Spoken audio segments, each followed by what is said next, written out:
Hi, brothers and sisters. This is video number 7 of our pagsasanay para sa mabisang pagbasa ng salita ng Diyos. Noong isang linggo, nabanggit ko po sa inyo na merong isang lektor na napakabagal nagbasa ng isang linggo. Nakakainip po. Kaya ito po ang topic natin ngayon, pacing and separating units of thought with pauses. Ang pacing po ay ang pagbagal o pagbilis ng ating pagsasalita. The larger the church, the larger the assembly, and the more complex the text, the slower you must read. It's better to be too slow than too fast. Kasi po yung listeners ninyo, hindi naman nila nabasa beforehand yung inyong babasahin. Hindi katulad ninyo na nabasa nyo ng ilang beses. So, kung sobrang mabilis, maghahabol sila sa inyo para masundan kayo at makuha nila ang ibig nyong sabihin. So, they will try to catch your words and comprehend what they mean. However, too slow can also be deadly. Besides being boring, so katulad nga nung minsan na yun nga napakabagal niya, boring and making every text sound the same. This method robs the material of its natural cadences. Natural cadences, ito po yung natural na rhythm o indayog ng English language. Kahit po Tagalog, meron din ito, rhythm. And therefore, it makes it impossible to communicate the energy and passion of the author. Kailangan po, we have to read naturally para we can read ideas rather than words and share images rather than sentences. Bago magawa natin ito, kailangan po ay alam natin talaga kung ano ang ating dapat na ipahayag. Kung meron pong dialogue ang reading, medyo faster pace ang ginagamit po than the rest of the passage. Pagka meron tayong ganito ipapaliwanag, makikita ninyo, I will illustrate kung merong dialogue sa susunod nating mga readings. Ang sentences po ay binubuo ng thought units. So, kailangan alam natin kung ano yung thought units na hihiwalay sa ibang thought units with pauses. Running too many words together pag wala pong pauses blurs meaning and fails to distinguish ideas. Punctuation does not always indicate clearly what words to group together or where to pause. Identify the units of thought and use your voice to distinguish one from another. The listener depends on you for this organization of ideas. Sa inyo po, sa mga readings na binibigay ko sa inyo para pag-practicean, hindi nyo na masyadong problema kasi po meron na doon slashes. Kahit wala pong punctuation, merong slashes kung kailangan ninyong huminto. Pero meron din pong mga lugar na wala ng slash, walang punctuation, pero kailangan nyo pa rin huminto ng bahagya. Pakikita ko po sa inyo mamaya yon. Good reading will require you to look for other needed pauses within individual lines. Ito nga po yung sinasabi ko kanina. Moving from one thought unit to another within a paragraph requires a shift in mood and pacing. So, bawat thought units, kailangan po natin ay magkaiba ang tono, magkaiba ang mood ng ating boses at yung bilis o bagal ng ating pagsasalita. Don't rush these transitions but honor them with a healthy pause. Letting the silence speak.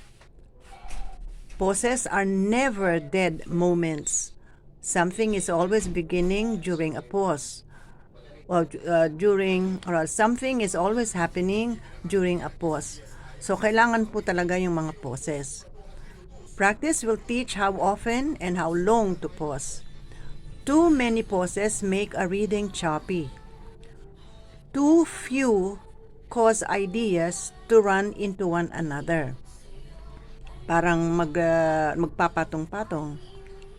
Pag masyadong kukonte. Too long a pause breaks the flow. Mawawala sa pagsunod, mawawala yung thought. If pauses are too short, your listeners will be struggling to keep up with you. Kung sobrang napaka-igsi ng inyong pag-pause, ay maghahabol ang mga nakikinig. So a substantial pause always follows a reading from, and both precedes and follows the end, the word of the Lord. Okay. Tingnan po natin yung ating readings for this coming Sunday. To be able to read effectively, para magkaroon ng bisa ang ating pagpo-proclaim, kailangan po nating i-employ yung pacing at saka yung separating thought units. So, ang sabi po, dito magpo-pause tayo. Dito magpo-pause kahit wala pong punctuation, magpo-pause tayo dyan. Ito namang may punctuation dito, kaya walang problema. And then of course, change your tone. This is the narrator's voice, and this is God's voice.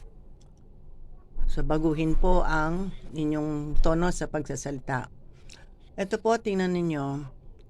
Wala pong punctuation, wala ding slash. Pero, kailangan nating huminto ng bagya. Is it my way that is unfair? Or rather, are not your ways? Are not your ways? Ito po, meron din slash. Meron ding, meron ding pause. Is it my way that is unfair? Or rather, are not your ways unfair? Yun. Kailangan pong bahagyang huminto para mabigyan ng expression.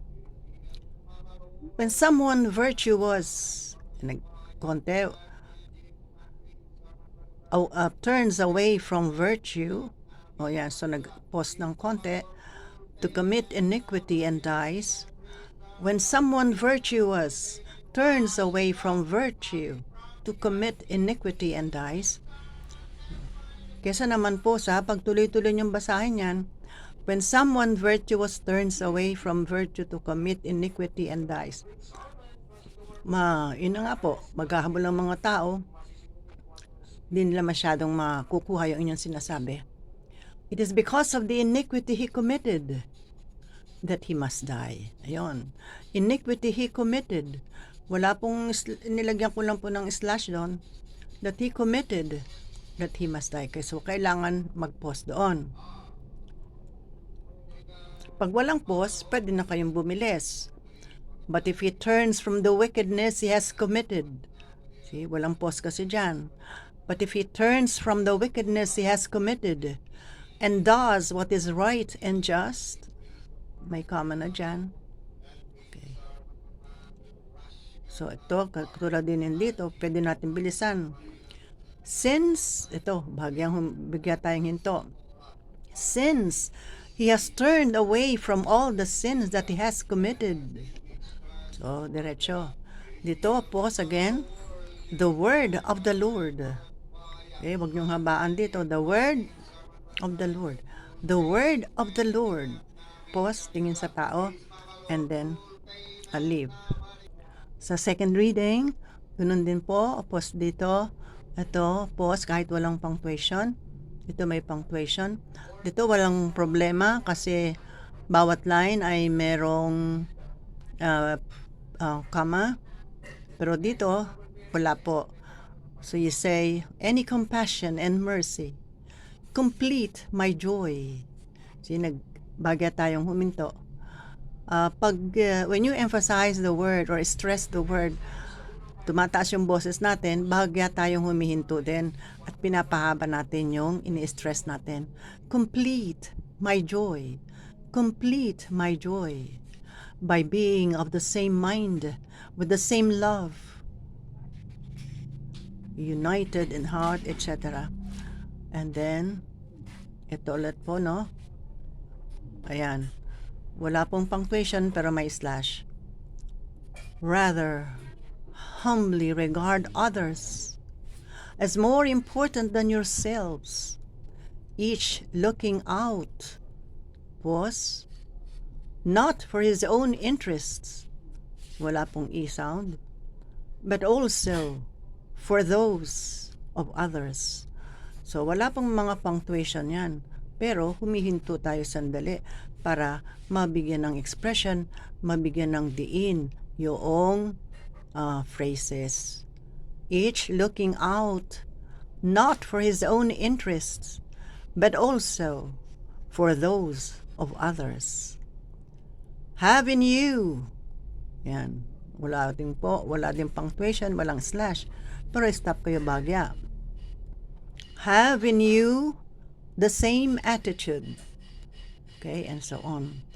Something to be grasped. Kailangan mabilis po ang inyong articulators dito kasi sasabihin nyo ay ang tunog ng A-S-P-T. Grasped. Yan. Practicein po ninyo yan. Maraming nahihirapan dyan. So, something to be grasped. Ito, walang problema. May mga commas dyan. Ito, wala po. Becoming obedient to the point of death. Even death on the cross. Yan, medyo mahaba-haba ng konti. Pero wala pong comma dyan, wala pong slash, pero hihinto kayo. Rather magpo-pause kayo. Even death on a cross. Because of this, God greatly exalted him. Wala pong punctuation, pero inalagyan ko dyan ng slash kasi baka kayo kapusin ng hangin. Kasi diretso din po ito eh.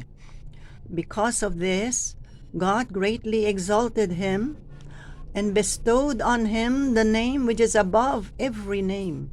Ito wala po talaga. Diretso doon. Kaya nilagyan ko doon para makahinga kayo rito.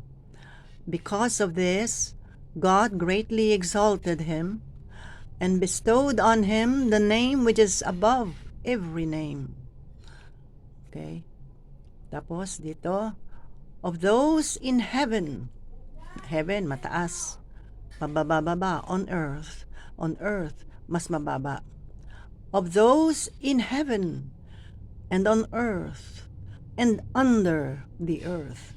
So, yun po yung ibig sabihin ng sinabi natin dati na kailangan yung bigkas natin ay iitunog natin yung ibig sabihin ng salita. And every tongue, hindi po tongue, and every tongue confess that. Pause then, kasi importante yung susunod na line. Jesus Christ is Lord. To the glory of God. Bakit tayo huminto dito? Kasi ito na po yung mga last three words to end the reading.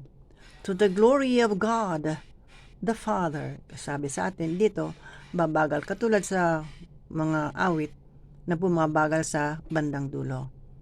The word of the Lord. Sa Tagalog, ganun din po. Kailangan i-ayon natin ang bigkas ng salitang sinasabi natin o ang i-ayon natin ang bigkas sa salitang sinasabi natin. So ito ay narrator, iba ang boses. Ito ay kay God, so iba rin ang boses. Dito dapat ay lighten your voice. Ito ang sinasabi ng Panginoon. Pause. Kasi that yan, parang period po yan. Marahil ay sasabihin ninyong hindi tama itong ginagawa ko. Makinig kayo, mga Israelita. Makinig kayo, mga Israelita. Tingin po sa tao. Matuwid ang aking tuntunin Ang pamantayan ninyo ang baluktot. So, meron din pong rhythm, up and down, yung rhythm, parang music. Kapag ang isang taong matuwid ay nagpakasama, mamamatay siya dahil sa kasamaang ginawa niya. At ang masamang nagpakabuti at gumawa ng mga bagay na matuwid ay mabubuhay. Okay. Sa second reading, masaya po dito.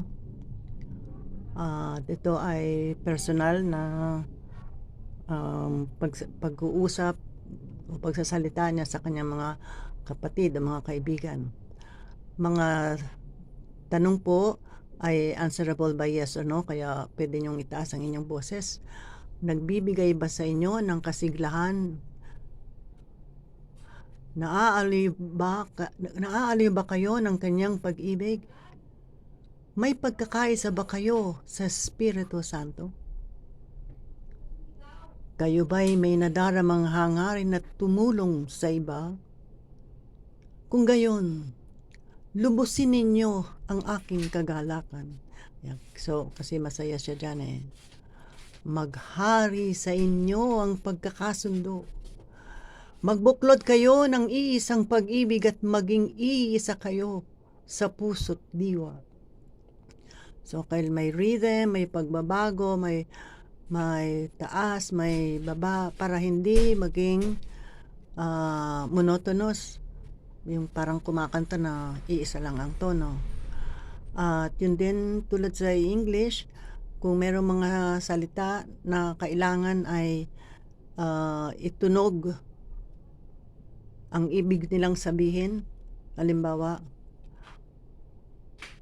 huwag kayong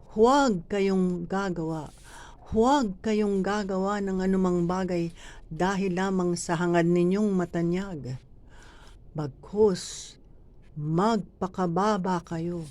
So, hindi pwedeng bagkus, magpakababa kayo. Hindi po pwede. Kasi babae.